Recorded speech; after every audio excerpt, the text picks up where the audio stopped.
Now I want to talk about stage 2 of alcohol use disorder, alcoholism. And this is when you've really crossed over from stage 1 into stage 2. You've crossed the line. Okay, it's no longer just something that you did with your friends as a kid, maybe in high school and college, the peer pressure years. And now maybe you're in your mid-20s, late 20s, and you've created a habit now. It's become consistency. You drink 4, 5, 6, 7 days a week, or you binge drink on the weekends past the point of what's really socially acceptable, and people are carrying you out of bars or social situations, and it's becoming a repeat problem. Okay, you've become emotionally and maybe even physically dependent on the alcohol in stage 2. But the key thing here is that you've created a habit. You've crossed the line from stage 1 into stage 2, and now you're on the path of full-blown alcoholism. And one thing I really want to point out here is I want people to understand is just because you drink doesn't mean that you're going to become an alcoholic. The vast majority of people, even in their teenage years, college years, or maybe if they have trauma later in life, are not necessarily going to become alcoholic or alcohol dependent. This is a person that's crossed the line, and there's something a little bit deeper going on. Maybe it was family culture, maybe it was trauma in youth, maybe, there is a hereditary issue. Maybe your grandparents drank, your great-grandparents, your parents, you're immersed in it. And you're just kind of going down the road because you're surrounded with that culture.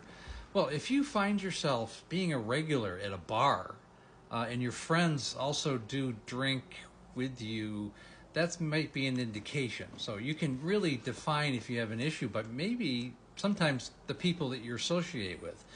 Okay, because the 5 people who are most closest to us tend to be the greatest influence. And if your 5 closest friends are sitting across the bar, you might want to rethink who your friends are, because they may not necessarily be friends. They're fair weather friends. They're good for that evening, but that's the extent of it. And that's just one thing that you might find and discover when you're a phase 2 alcoholic. This also might be the phase where you begin to hide things because you don't want people in your life recognizing that you have an issue. Now, you've created a consistency, but what are you going to do with those 6 or 8 or 10 or 12 pack of beer that you drink every night? So you got to hide them. Maybe you're going to hide them underneath the bed or the couch, in the trunk of your car, in your tool shed, in the rafters, in the gutter, in the cellar, in the flower box. Okay, if you're a woman, they tend to drink, honestly, they tend to drink Chardonnay or wine or vodka. So you're going to have bottles that you're going to have to get rid of.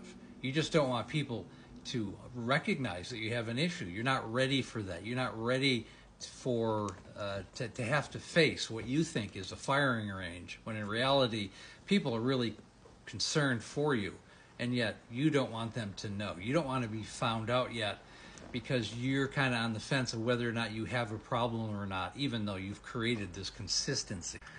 The fact of the matter is that you're caught in this web. You are now caught in the web. The thing is, the web isn't as strong as it will be in future. So those glasses of wine that became bottles in stage 2, stage 3, those bottles might become much bigger bottles, and then eventually anything you can get your hands on. And it's not even about the alcohol at that point.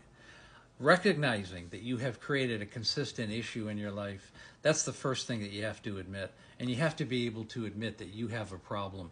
If you're in denial, and if you're deflecting to everyone else, it's everybody else's fault. You don't have a problem drinking. Everybody else has a problem that you're drinking. And, it's not really an issue. I can work. I still make money. And you use labels like functioning alcoholic or high functioning. It's all nonsense. It's all deflection and denial. And if you're using that in your vocabulary, I hope you get help. I hope there's people in your life that love you enough to step in and get you help, because continuing will be stage 3, which will be the next video. And again, if you've been following me, you understand I have a coaching program. Please click on the link above, schedule a call in the link tree. You go to the Calendy. Usually it takes about an hour with the Zoom call. We do a deep dive into what's going on with you. I like to help the family and the alcoholic and bring it all together. It becomes a we are going to get through this together, rather than you're an alcoholic, go fix yourself and come back to the family, okay? It's very involved. It's very customized. And again, please like, share, and comment. We also have the Facebook group called There's an Alcoholic in the Family. And I also go live Monday through Friday right around 6 o'clock, although I'm taking vacation from that till the 21st. And again, thanks for listening.